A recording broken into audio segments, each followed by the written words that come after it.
네, 15주 1차 시 시작하도록 하겠습니다.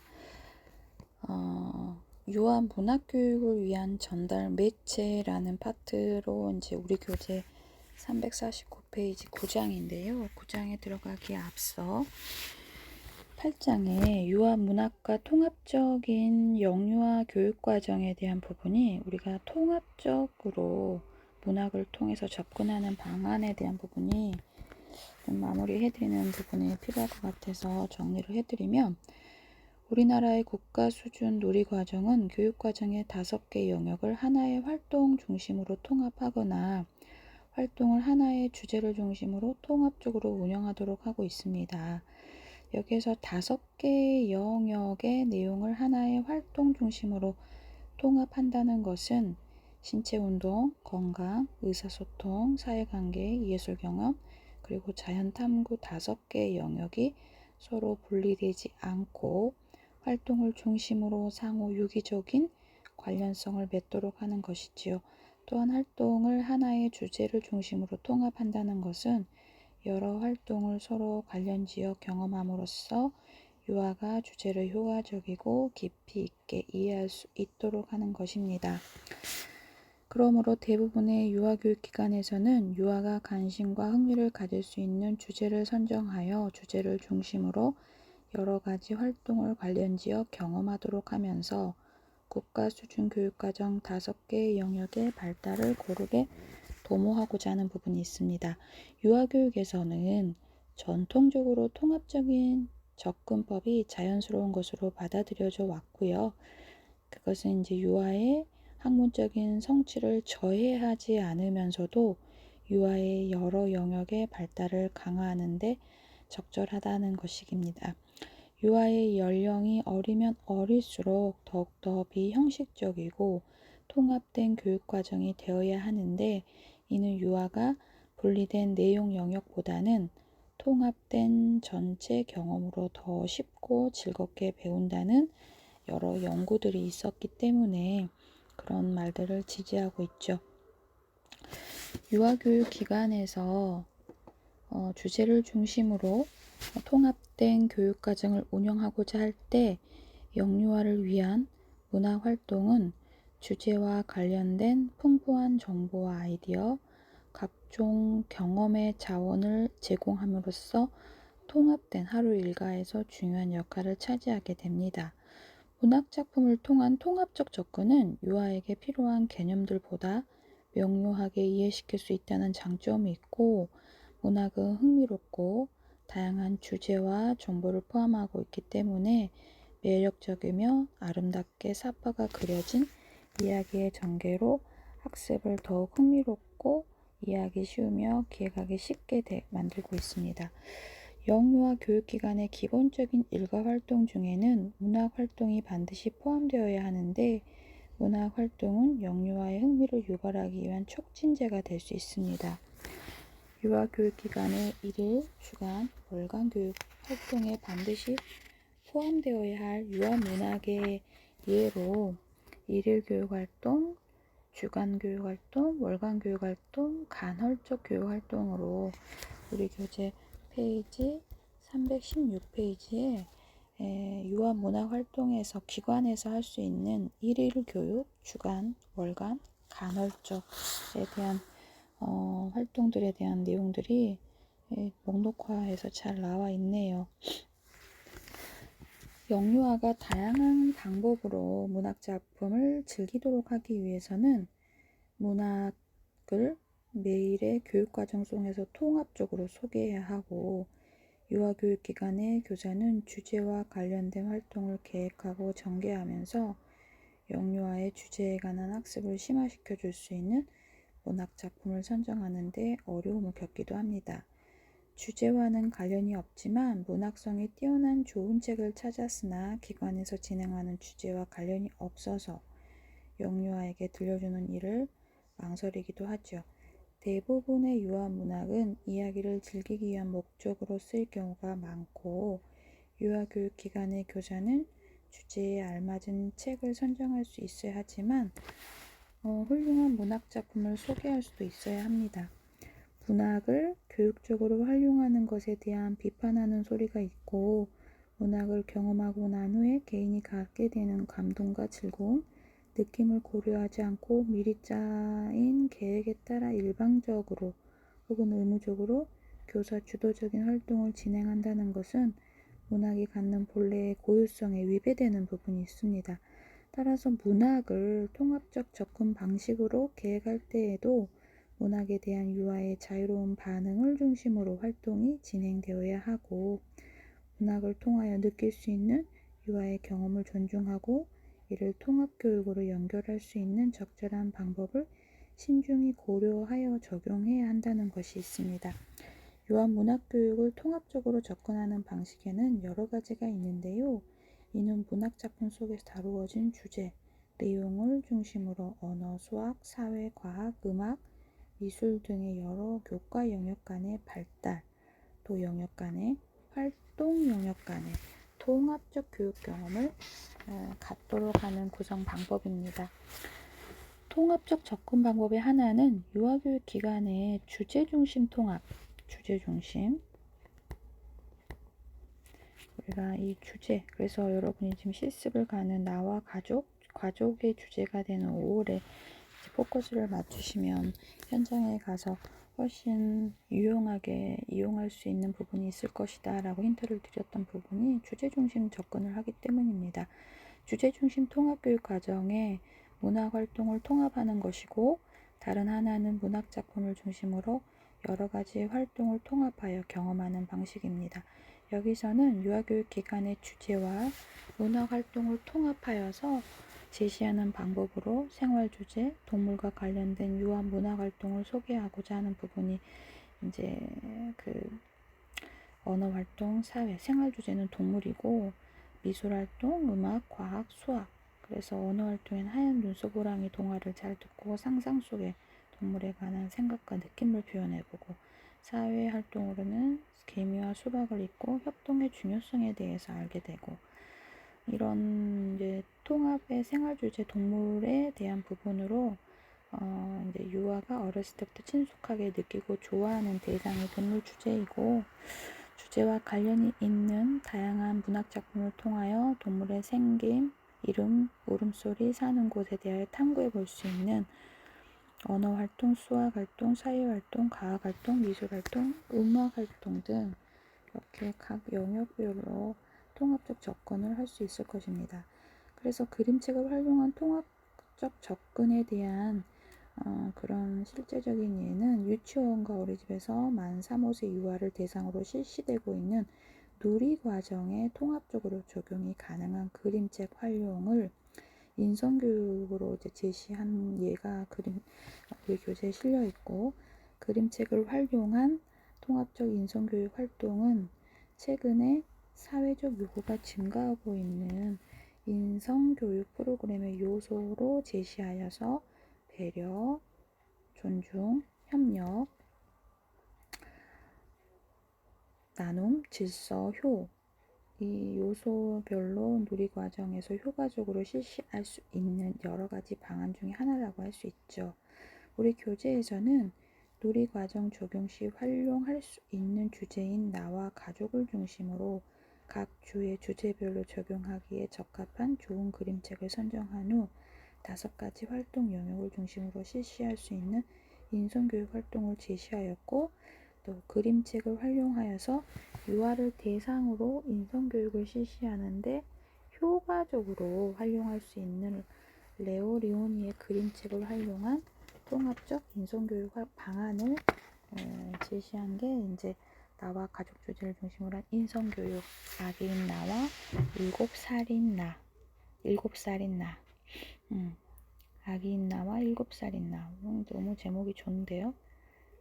아기 같은 부분과 형님 같은 나에 대한 부분을 사회관계에서는 나를 알고 존중하고, 의사소통에서는 듣기와 말하기를, 또 자신의 느낌과 생각을 말할 수 있고, 자연탐구에서는 궁금한 것을 탐구하는 과정에서 적극적으로 참여할 수 있고, 그래서 그림책의 내용을 회상해보고 활동 자료를 보면서 활동에 대해 이야기해보고 어떤 활동을 할 수 있는지 완성한 작품에게 또 친구들에게 이야기해 볼 수 있고, 이런 활동에 대한 부분들을 어떤 부분들이 즐거웠는지, 또 내가 좋아하는 것에 대해서 이야기할 수 있는 부분을 평가해 보고, 또 어렸을 때 나의 모습과 지금의 나의 모습을 비교해 볼 수 있고, 확장 활동으로는 이제 그 벤 다이어그램을 채워 놓은 대로 어렸을 때 지금 내가 좋아하는 것에 대해 그림으로 표현해 보는 미술 활동을 해볼 수 있다고 해요. 그래서 되게 교재가 그 통합적인 활동에 대한 이해를 아주 그 종류별로 동생에게 편지를 써요. 그래, 또 너를 사랑해, 엄마 마음 알기, 이런 책들이 안내되고 있습니다.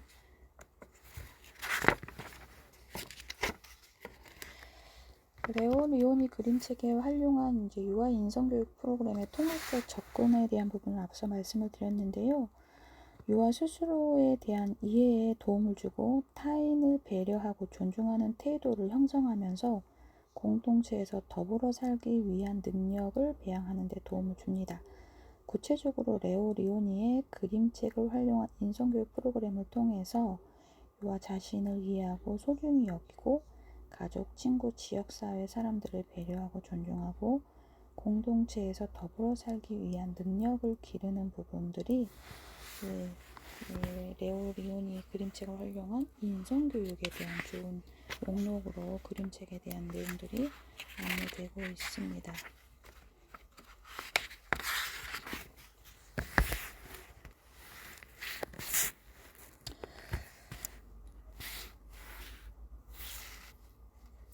구장에서는 유아 문학교육을 위한 전달 매체에 대한 부분으로 이제 이 책을 종합으로 마무리하고 있는데요.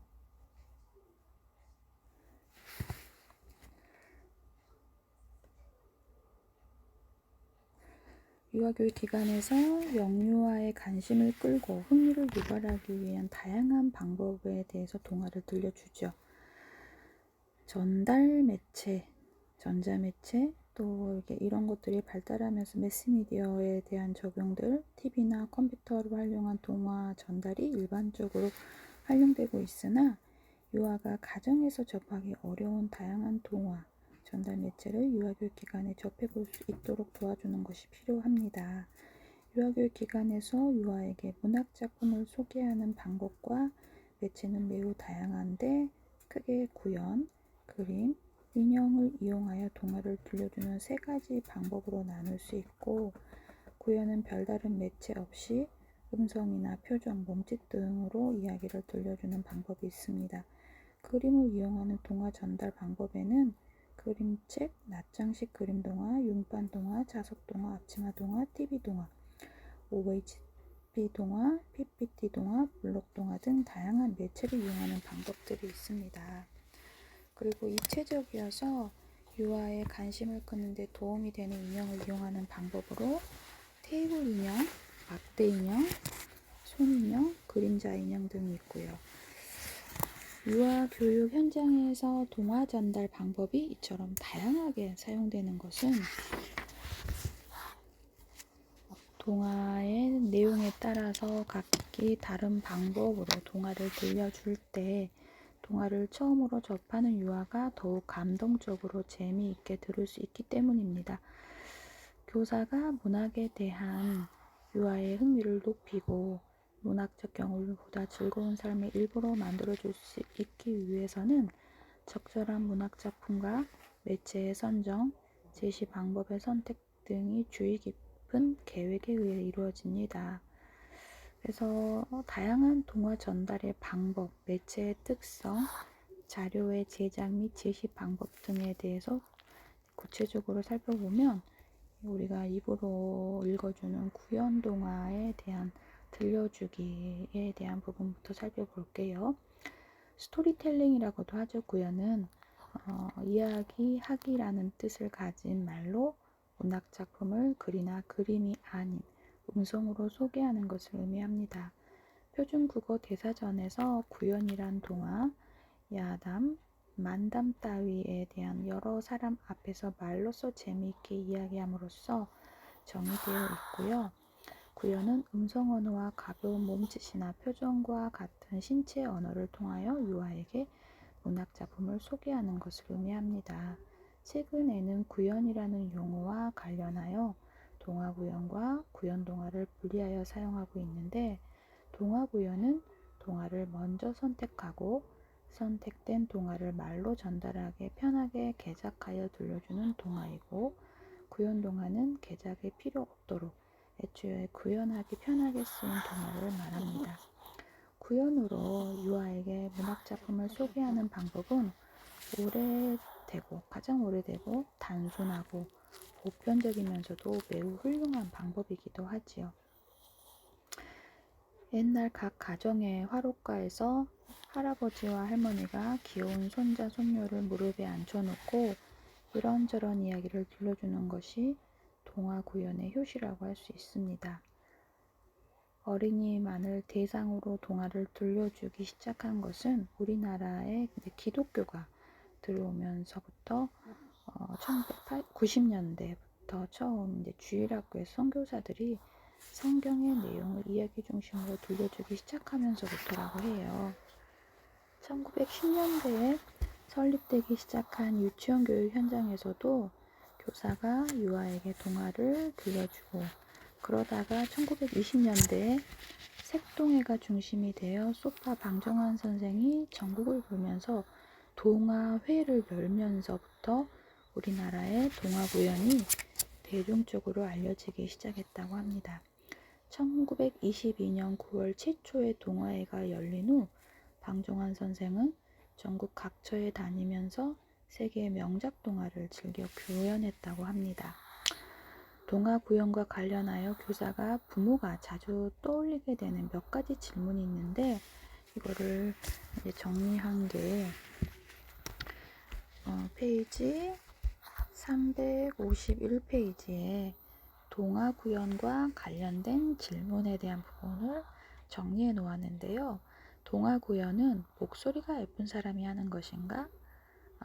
그거에 대한 질문으로는 이제 답은 반드시 미성이 아닐지라도 개성 있고 자연스러우며 친근감 있는 목소리가 좋고요. 동화 구연은 목소리를 과장하거나 성대모사를 하는 것인가? 라는 질문에 답은 교사나 부모가 동화 구연은 아무나 할 수 없다는 생각을 하도록 만드는 가장 큰 요인이기 때문에 지나친 과장으로 듣는 사람이 편안하지 않는 것은 바람직하지 않으므로 이야기에 몰입하게 하고 감동을 주는 정도의 표현이 좋다라고 이야기를 하고 있습니다. 이야기에 몰입하고 감동을 주는 표현. 참 어렵고 좋은 내용이네요. 시청각 매체 시대에 굳이 사람이 이야기를 들려줄 필요가 있는가? 라는 질문의 답은 기기 문명이 발달할수록 사람과 사람이 눈을 마주보며 이야기를 직접 주고받는 경우는 매우 가치 있는 일이라 라는 답변이 있고요.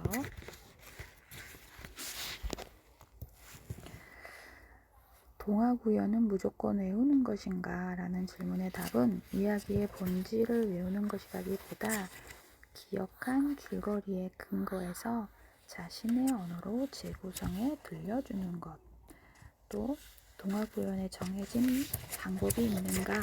라는 내용의 답은 어떤 규격화된 틀은 없으나 이야기를 재미있게 들려주기 위해서 일반적으로 강조되는 기본적인 상황들이 있고, 예를 들면 등장인물이나 줄거리에 맞게 소리와 표정을 실감나게 표현하는 것이 답변이 되겠습니다. 동화 구연을 많이 들으며 혼자 책을 읽으려고 하지 않는가? 라는 질문의 답은 동화 구연은 독서로 가는 입문 과정으로 이야기를 많이 들은 유아는 책에 대한 호기심이 많아지고 자신이 다시 읽고 싶어 하는 부분이 필요한 부분이겠습니다.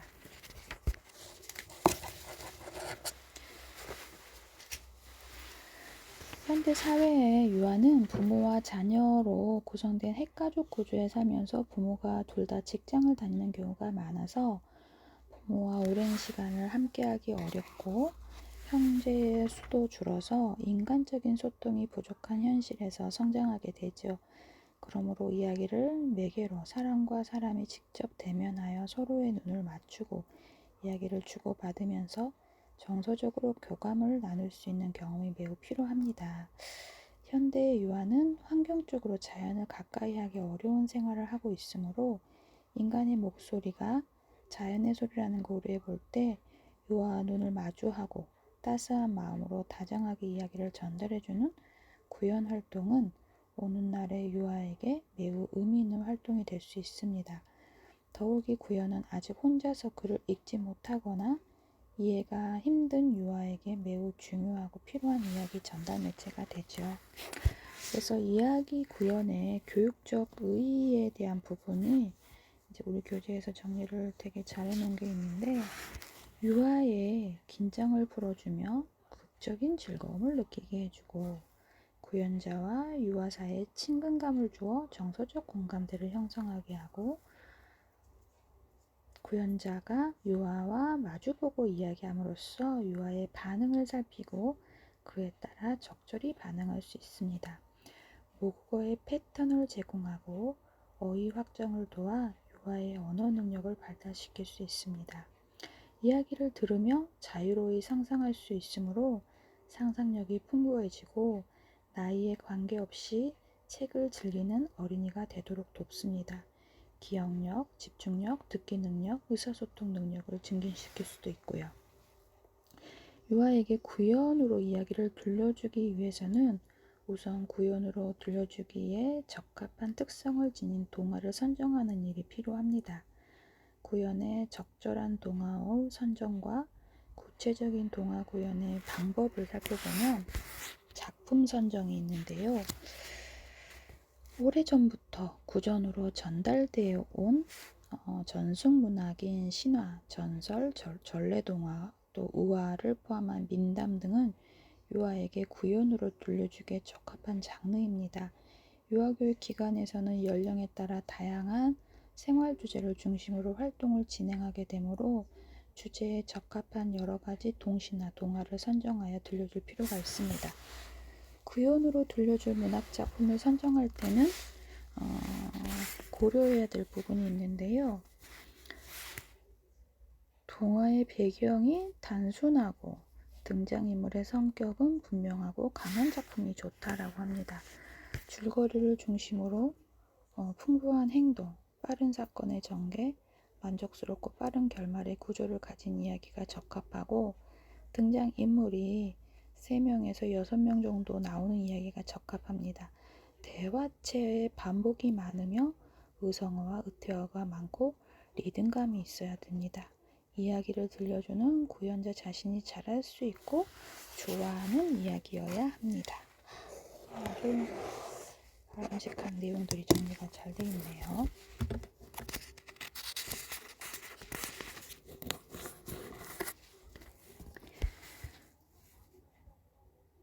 구연자가 구연에 적합한 동화를 선정하였다 하더라도 유아의 발달 정도와 생활 경험을 고려하여 개작의 과정이 필요할 수 있습니다. 개작을 하는 경우에는 문어체를 구어체로 바꾸고 해설 부분도 되도록 대화체로 바꾸며 긴 문장을 짧고 리듬감 있는 표현으로 바꿉니다. 이야기를 듣는 대상의 연령이 어릴수록 대화체가 많은 것이 좋고요.